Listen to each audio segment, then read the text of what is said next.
is a Bramble Jam podcast.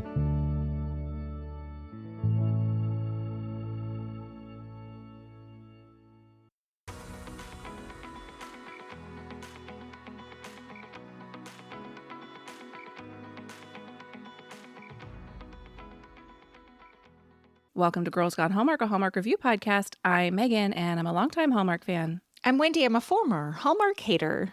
Today, our fan favorite month of movie reviews continues with Rip in Time, which originally aired on the Hallmark Channel on May 22nd, 2022. And as soon as you're done listening, we want you to while you're listening, multitask, hop over to Instagram, follow us. We are Girls Gone Hallmark.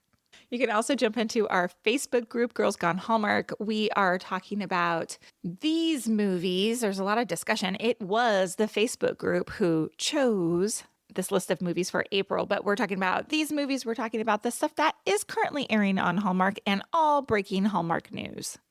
That's right. And I'd like to point out that just a quick reminder, if you want more Megan and Wendy, the best place to find that is on our Patreon. If you're like, what the heck is a Patreon?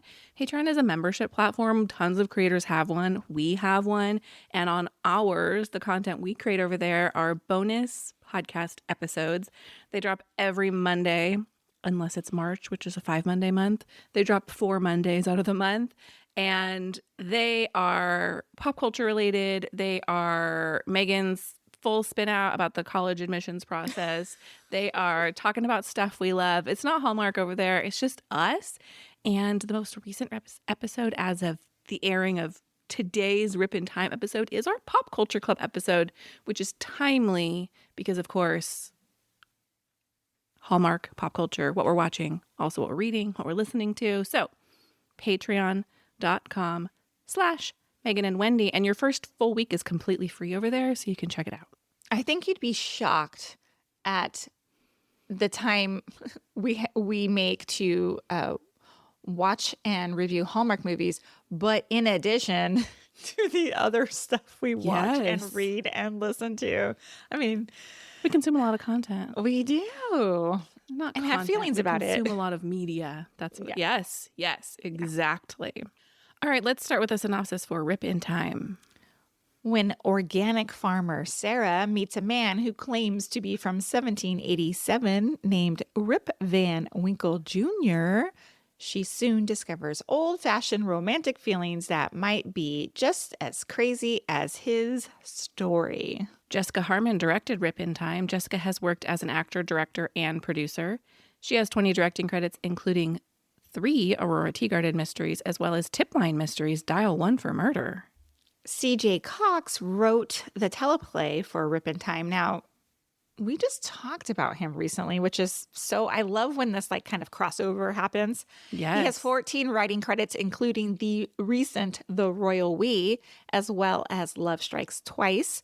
He also wrote the screenplay for Sweet Home Alabama, starring Reese Witherspoon. Yeah, as I was writing these notes, I was having serious deja vu because I remember you also including the same note, but it was so notable that I feel like we had to mention it twice. Yeah. Tori DeVito stars as Sarah Majors. Tori has 44 acting credits, including a long-running role in the series Chicago Med. For Hallmark, she's appeared in Love's Greek to Me, Right Before Christmas, and The Christmas Promise. She was also like a super unhinged stalker on One Tree Hill. Oh, like a guest appearance or a long-running role? It was like a kind of a long-running role. She was like a nanny that became obsessed with one of the families. Oh. Yeah. And then Right Before Me is a One Tree Hill reunion because Chad Michael Murray also stars in that movie. And what Right movie? Before Christmas. I'm sorry. Oh, really? Oh, that's so funny. Niall Mater plays, and I can't believe we're saying this, Rip Van Winkle Jr. Niall has 67 acting credits and is well known on Hallmark for his appearances in Holiday Hotline and This Time Each Year, as well as a memorable cameo in the Santa Summit. Can I pause here for a second? Please. Niall was at our weekend in Kansas City, right? Yes. He was so Why can't I remember? He was so quiet. Mm-hmm. Mm-hmm. It kind of floors me. I know he's such a big fan favorite, but I remember him being like so quiet. A lot of big personalities. in that weekend. Yeah, like Palaha kind of like led the charge. And then you have Ashley Williams, who's like so dynamic. But I also think, that weekend, Marcus Rossner was there, and that's his first fan event. And I think he was really coming into his own and like really enjoying the moment. Yeah, Rossner stands out to me that Yeah, weekend. he was very fun. Yeah. So I wish Yeah, we got to know give us more, Niall a little Niall. bit. Yeah. Yeah. I don't remember which panel he went to. It is so irrelevant. He just wasn't in the panel that we went to. And the panels, I think, were a little more intimate in terms of the storytelling and the way you kind of got an impression of the actors. Who these people were. Yeah. Yeah, exactly. Casey Manderson plays Officer Ted. Casey has appeared in 64 projects, including Dating the Delaney's and You're Baking Me Crazy for Hallmark, both fan favorite movie appearances on guy- Girls Gone Hallmark. Sorry to interrupt you. This guy looks so familiar to me, not just as someone who has appeared on Hallmark, but like somebody. I can't put my finger on it. It's just like right there. Yeah. Who does this dude look like? I don't know. Eric, oh my God. Keenly Side. God. Okay. Eric Keenlyside plays Calvin Majors. Eric has a whopping 200 acting credits and so many projects, including Hallmark's The Wish Swap and Raise a Glass to Love, but also a ton of non-Hallmark projects, including the true crime docudrama Happy Face. I'm afraid to ask what Happy Face is. I believe Happy Face it's on one of the big streamers right now. I know I just saw it. It's about the daughter of the Happy Face killer. It's giving clown. Is it like that? I don't know, because you know that I'm not going to watch that. I didn't realize it was based on true crime. I had seen the tagline for it when I was scrolling, and it was something about that it was the story of the daughter of the Happy Face killer. I did not know that the Happy Face killer was a real thing until IMDb told me that it was a true crime docudrama, which makes it worse, honestly. Yeah. No, of course I have to look for it this weekend. Thank you. Oh, good. It is creeping me out, though. Just the name alone is creeping me out. Yes, I'm very sorry for your sleep. Joshua Black plays Henry Majors, and this is his one and only acting credit per IMDb. Greg Rogers plays Waylon. Greg is definitely a familiar face, as he has 67 acting credits, including Hallmark projects like Christmas with the Sings and A Dickens of a Holiday. I believe that's 76 acting credits. What did I say? 67. Oh, boy. Let's My take a bad. quick break and come right back with our first impressions of Rip in Time.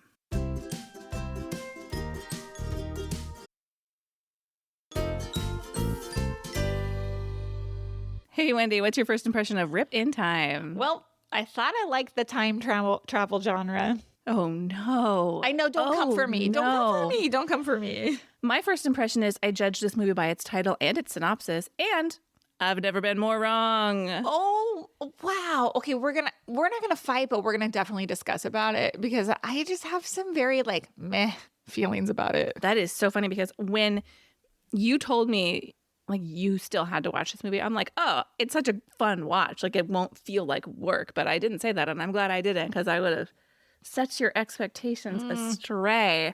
In my head, I'm hearing like the "Let's Get Ready to Rumble" music. No. Unfortunately, we can't play it due to rights. But fun fact, my husband has recently discovered the plethora of WWF and WWE content available on streaming. Like he's been watching old Royal Rumbles. Oh, boy. And there's like a new, seems fairly current series called Rivals, where they break down some of these like famous wrestling rivalries. There's a lot of wrestling content happening. He also has been streaming nonstop Jackass content. Jackass, where they're like doing stupid things, like when they get yes. hurt, stapling their scrotum to stuff. Dude, the other day I come downstairs, he's like, I just found Jackass Shark Week. I mean, oh my God, no. it's too much. Even our son's like, no. He's like, what are they doing? No. Yeah, I have more Jackass commentary, but I'll save it for Pop Culture Club. All right. All right. Let's talk about what we liked. Okay. Let me be clear. I did not not like this movie. Okay. Okay. My first like is, of course, this is it's not that old of a movie. It's 3 years old maybe. And at the time I have to appreciate that Hallmark was doing something a little different. They're not serving us like the typical Hallmark rom-com, right? And Yeah. even saying rom-com, I don't even classify Hallmark movies as rom-com. There's like a handful that I would classify as rom-com. What would you call Hallmark movies in general? Romantic stories? Yeah. Okay. Yeah. But I think some try a lot more harder. Like, for example, very soon Dating the Delaney's, I think leans more into com as opposed to Her Pen Pal leans more into the rom. Yes, exactly. Exactly. But yeah, this is like almost like a romantic drama. For sure. And so I had to do a little bit of Googling, and I was like, okay, what other time travel movies had come out prior to this movie? And I didn't go back very far, but we had, and here's the list: A Timeless Christmas, which we watched. Woof. Mm-hmm. Love Strikes Twice, Great. which we loved, who is also from the same writer here. Mm-hmm. And Next Stop Christmas, which we also enjoyed. Great. Yeah. Solid movies. So I can see why they wanted to like keep this time travel. Capitalize on that. Yeah. But this didn't hit for you as much as the others. I didn't find it as enjoyable. Yeah. I didn't find it as enjoyable. What I did find enjoyable, and I'm going to move on here, I really enjoyed Niall Mater and Tori DeVito. Great chemistry. Tori DeVito is not one of the Hallmark regulars that I'm like, oh, I must watch her movie, right? Yeah, but didn't you kind of feel like that after today? You're like, oh, she elevates this movie so much. 100%. I thought she was I thought she was great, and I thought her portrayal of Sarah was great. She was like tough, believable. Like, I really enjoyed her. Like, for example, when her kid comes in and is like, there's a homeless man out in the barn, and then we see her call for her dad, but then she's like storming out there with her like rifle. I was like, yeah, girl. Yes. I loved it. Not that like I'm pro gun or anything, but I was like, she was going to take care of business. You know, pro what I mean? badass ladies. Yes, exactly. So I really enjoyed that. Niall always impresses me. Mm-hmm. I loved, he played kind of like this, like curious, you know, these are all the things we talk about on the way home. Jacob comes back from the 1800s and the next day he's on the computer. There's no like, what is this? But Niall plays this character so well to me that I thought it was really funny. A really great mix of funny, but like sincere moments. They were great. I thought they were great together too. Yeah. So for me, for Niall, I thought, as much as I don't think this is a rom-com, there were some great comedic moments, particularly when he first arrives and he calls her a witch, and he's like, oh, my apologies, you're a spinster. And she was like, excuse me. And he was like, she's forced to wear pants to appear mannish. She's like, the pants threw me off. It just was so funny. Like he just kept digging himself into a hole, but he stayed so in character. It is hard for me to believe, and I put it in the show notes, like this man is playing Rip Van Winkle Jr., and I was like, I believe it. He was in character. He was believable as this descendant of this fictional, but maybe not actually fictional character. Mm-hmm. He carries it through. Like, they didn't just drop it. To your point about Jacob, he continued to be befuddled by this time frame, as he would be when they go into the city. But even when the officer shows up and he's like, you have a carriage with no horses, and he's in, I don't know if you noticed, but when he's in the police car and the officer is talking to he says Sarah, about let me see your hands or something like that. Is that what you're talking about? well, no, I'm talking about when Niall's in the backseat of the police car, doors closed. The officer and Sarah are talking to each other, and you just see Niall like peeking his head between the seats, like looking around at the car. Like, it's amazing. I thought the infusion of comedy was great. Oh, it's that same scene. He puts him in the car and he goes, keep your hands where I can see him. And then he puts his hands up in the window, like he's showing his hands. That was funny. But then I didn't continue to watch him like poke around the car. That's funny. Funny. It's really funny. Like you see his head just pop up between the seats and he's just got this wide-eyed look. On the opposite end, to your point about this being more romantic drama than romantic comedy, there's some real cinematic moments in this movie that I really liked. For example, the dance scene that they cut into slow-mo was giving me all the romantic vibes. I was way into the two of them, as well as their very cinematic Notebook-esque kiss in the pouring rain. That was an incredible scene. Great, right? Yeah. Anything else you liked? Yeah, I have two more little comments. One about their romance. It like started slow. It was a little slow for me, but like I don't know what I'm expecting at these points. Like I'm like, are you all in? Are you jumping all in? Fast forward. Because where are we gonna get? What's the ending going? What's the end game here? Sure. But I did get a real good laugh at the end where he proposes and she's like, whoa, buddy, basically, we can go on some dates. And I was like, okay, that's totally realistic. That was great. Right? Yeah, we don't have to get married yet. How about we go out? Yep, loved it. Yeah, love that. And I also really liked that the story had them kind of investigating the several possibilities of where and how Rip came to be. Especially there, maybe I interpreted it incorrectly, but were they like, is he mentally unstable? Oh, yeah. I think that was being insinuated at some point. Yeah. I just like that. I like that they're like, because you wouldn't just be like, oh, you're from the past? Okay, great. Of course, the first jump you make is not going to be you're 250 years in the future. Yeah. Yeah. So I like that they kind of, that time travel scene with the professor when he's like explaining how this is how you could have possibly time traveled. I mean, I'm not suggesting that the science is solid, but they sold it to me. I thought that scene was great when he demonstrates the wormhole. I have two thoughts on that. It is in my like and is also in my wish. So yes, I really liked that scene. I thought that was a standout moment. I especially like the way that it was shot and how he was like going through all the things like on the board and all that, whatever, right? Yes. I thought that was very visually interesting, but I will touch on it again in my wishes. Okay.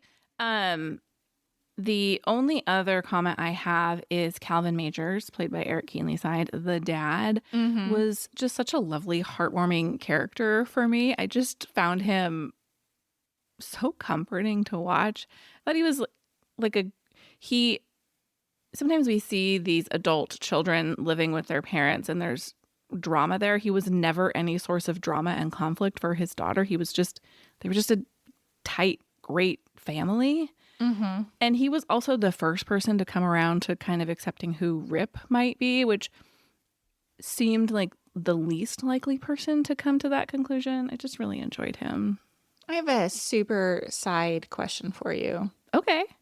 Would you ever want to live with your adult child in the future? Like, would you be open to that? If your husband had passed or whatever the circumstance may be. Yes, I'm open to the idea. I think I have no idea who my adult children are going to be. And so whether or not that's a good personality fit for us to live together. But I think it makes a lot of sense. In their case, they made a lot of sense. They worked well together. They were a great family unit. Are you open to the idea of living with your adult child? Forever and ever. Amen. Yeah.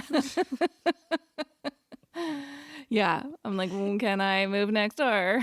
It may just be the time of life I'm in right now. Sure. But yeah, that would be amazing. With a grandchild too? Hell yeah. Yeah. With your grandchild, you just get to experience their life. Yeah. Yes. Yes. Okay. All right, what did you wish for? Okay, so for me, this is where this movie falls apart for me a little bit. Okay. The tone of the movie felt heavy, not emotionally heavy like we talked about in One Summer or North to Home, but I felt like the majority of the scenes were dimly lit. Like everything seemed kind Yes. of dark, with the exception of when they went to New York. And that was done well because she was like, don't freak out. Mm-hmm. And it was like crazy and chaotic. But everything else was kind of like somber to me just because the scenes were so dark. Interesting. There was also some music choices that gave it this kind of somber feel. So it made it, I don't want to say less interesting. It made it kind of, what is a good word I'm looking for? Sleepy Okay. to me a little bit. But then here's the other thing. In contrast, we have some very funny moments, very humorous dialogue. And so I was a little bit confused with the overall tone we were going for. That's why it like kind of goes back to my beginning. I'm like, this was this a rom-com or is this a family drama? Is this a what? Yeah, I go back to the conversation we had with Jeff Beasley where we talked about, he's directed like a Dayspring movie and how particularly like Miracle in Bethlehem, PA with Benjamin Ayers, how that movie has kind of like because it's a Dayspring movie, has like a real somber tone, but you have to infuse humor into those movies. Like you wouldn't call it a comedy, but it's a drama that has comedic moments. That's what this felt like to me. I totally hear you. It was dark, and I'm sitting here over here trying to process the reason why, and I'm not enough of a cinematic critic to be able to parse that. Yeah. But I agree with you. It felt dark. It didn't bother me. I really liked this movie. I obviously, as it felt like when people suggested it, I was like, there's no way. There's no way. And I really liked it. But I wonder why it is so dark. It's a great question. I don't know. I have a couple other things, if I may. Yeah. Let me preface this with saying we live in a world, a post The Way Home world, where I have accepted that time travel via pond is possible, right? Yeah. But with that said, as much as I like that scientist scene, his explanation was far too complex for me to fully grasp. And I was like, please dumb it down. Please dumb it down for me. I didn't understand it either. Like the folded paper, I'm like, oh, that's how the wormhole was created. Like, Yeah, I'm like, what? The metal's in the cave. Boom, you time traveled. I mean, none of it makes any sense to me. Time travel makes my head spin. But yes, that was definitely scientifically over my head. Yeah. And then the one last thing, and then we can go on to your wishes. I didn't like the bullying of Sarah's son. It made me Hated feel that. super uncomfortable. I also hated that very much. I don't have a lot of wishes. In fact, I have just one. And it's not even about the movie. It's about Officer Ted. I just wanted him to take a long walk off of a short pier. I hated him so much. Oh my gosh, really? He plays, I think he's an absolute villain in this movie, particularly when he has that scene with Rip where he's like, you are harming this family by being here. You've turned them into a laughingstock in the community. Yeah. Rip did not come here of his own volition. He's done nothing but be helpful and lovely and stay out of their way. And I was so angry with Officer Ted. And I was also, as a woman, I was like, read the room. She is sending you the signals that she is not interested. Leave her alone. And he just tries to, obviously she has a connection with Rip and he's like, you're hurting them. Get out of here. You get out of here, Officer Ted. I see that. All right. What? He didn't bother me that much. No? Oh, I hated him. Filled with rage. I have those moments too. Not in this movie though. This dude, did you see that?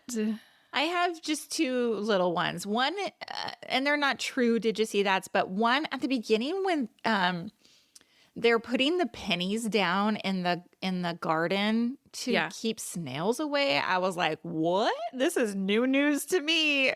It's real snail heavy right now in my backyard. Oh, and I try to like always plant like a little garden and the snails always eat it. So I'm going to be putting some pennies down, I think. hey. I was very excited about that. The other one is on older movies like this one we review, I like to go into IMDb and look at the like user comments. Uh-huh. There are several, more than one review that praise this movie for its lack of wokeness and quote, God. affirmative action that is so common on Hallmark today. And I was like, wow, I haven't seen comments like these in a couple of years. Wow. I loved this movie because it was so white. Yes. Yikes. God. Yikes. Yeah. Yeah. That's all I got. What about you? First of all, none of mine are true Did You See That's, but when Sarah and Rip are talking about her past and he asks her about being married and she's like, nope, never married, just baby daddy. And he was like, baby daddy. And I was like, have we ever heard baby daddy on Hallmark? I loved that she was never married. I loved that it was no big deal. I love that she's just this happy, centered, grounded woman who's not like recovering from the trauma of not having a partner. Baby daddy. A divorce or a widowed husband. Yeah. Yes. Loved Totally. it. Yeah, Life me too. happens. Yep. I did pull a couple IMDb Did You See That's just because sometimes people see things that we don't. And one is that the intentional or not nod to Back to the Future when Rip realizes that he is in 2022 and then he faints. Same thing happens to Marty McFly when he wakes up after hitting his head. Oh, saying yeah. he had a horrible nightmare. And then his mother is right next to him and he freaks out again. Another person points out, because they do try and, well, Officer Ted, I believe, looks up his military records and he's like, there's no record of this dude. But someone pointed out, if they have his real full name, it wouldn't be that hard to verify his military service even as far back as the Revolutionary War. The National Archives holds records relating to military service during the Revolutionary War, including both continental and state troops. Wow, that's impressive. Yeah. Hey, just one more as we're talking here. I was thinking about it. You know when they take the bullet from his body, his leg or whatever? Yeah. And then they're just like walking around holding it. Would you just hold it with your hands like that? You put it in a jar or something. A jar, a plastic baggie, or like the guy's just like holding it. Yeah, it that came was from weird. somebody's body. That just seems weird. Agree. What did you rate Rip in Time? You guys don't send your emails. I gave it 3 stars. That's not a bad score. I'm going to put that on a t-shirt. 3 stars. That's not a bad rating. I give it 4.25 stars. All right. Thank you for listening to this episode of Girls Gone Hallmark, a Bramble Jam podcast. You know that if you love this podcast, we love hearing your 5-star ratings and reviews. Drop them in the Apple Podcast app or the podcast app of your choice. But Apple Podcast is the place to be. Thanks for listening, and we'll be back with more Hallmark reviews.